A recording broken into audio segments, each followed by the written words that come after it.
I just got these new parts from ELECTRO, so let's go put them on my mini bike. I'm the living truth, the living proof. You could be whatever. Never wanted fame, I wanted racks. Always wanted cheddar. You could try.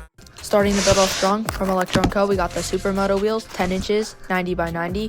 These are $249, so they're gonna look super good. They also come with all the spacers and adapters you need to hook it up to the bike. The next thing we got are the swing arm kit, $349. These are gonna make the bike longer. We got hydro brakes, $115. Next, we got the sprocket and chain kit, $109. Last but not least, from Amazon, we got a phone pouch, $20. This is just gonna go on the seat. To start off the build, we had to strip the entire bike. We started with taking off the stuff from the handlebars, and I moved on to the front wheel. While I did this, my friend moved on to the plastics and did the front and the back. Then I finished the other side of the handlebars, and I had to loosen the throttle and the voltmeter.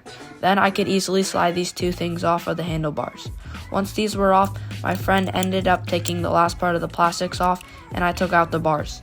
Once these were off, I could easily unclip the plastics, and then when I looked inside, it was super dirty, but luckily we're going to clean these up. The bike is about halfway stripped, and it's looking pretty good. The next thing that we started off with was removing the rear wheel, which we just had to unscrew. Once that was out, we were able to access the motor and take it out of the bike. The next thing we moved on to was the controller, where we removed the 3-phase wires and then unclipped the harness.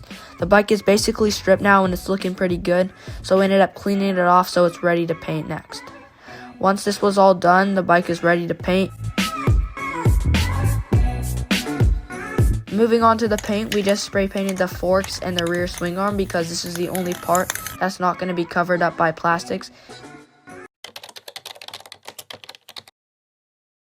Starting out with day one, all the parts are laid out. It's looking super sick.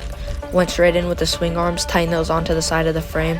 Then I can drill 4 holes into the side of the bike. Once that was all done, I just had to finish up with 4 more bolts, and it was looking super good. Then today I didn't have much time, so I just tightened on the brake rotors to the front wheel, got those on, and it was looking pretty sick. Ready for day 2. Starting off with day 2 of the build, the bike's about a quarter of the way built. All the parts are laid out. I didn't have that much time today, but it shouldn't take that long. Starting off by putting in the battery, then I moved to the motor, had to take out the old sprocket and then tighten in the new one. Once this was good, I could tighten it back into the frame, which is just 3 screws.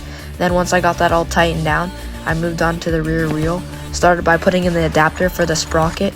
Once that was all in, I could move on to the actual sprocket, which was just 4 screws into the wheel. I flipped it over and then put on the rear brake rotor. Once that was in, I could put it back on the bike. Starting day 3 of the build off, I got some new zoom brakes from ELECTRO. Just had to remove the old brakes and then tighten these ones down on each side of the handlebars.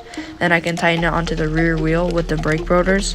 Once this was on, I moved on to the plastics in the phone pouch. Putting this on the seat was super easy. I just had to remove 4 screws and remove the 2 side panels.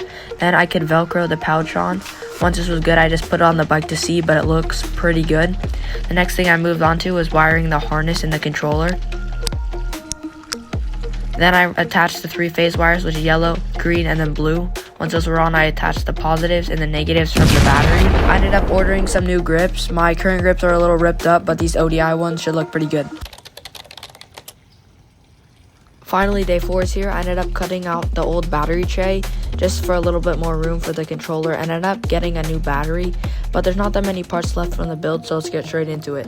I put on the battery cap lid thing, whatever it's called, then I moved on to the plastic, where I just cut out a spot because the controller is now mounted to the top.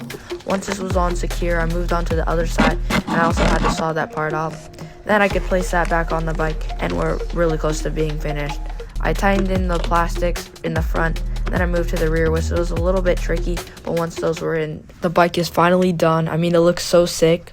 Everything out all together. It's been a full process, about a month, with the new tires, brakes, all the new parts I needed to get. But yeah, the bike looks super good, so let's roll a quick montage.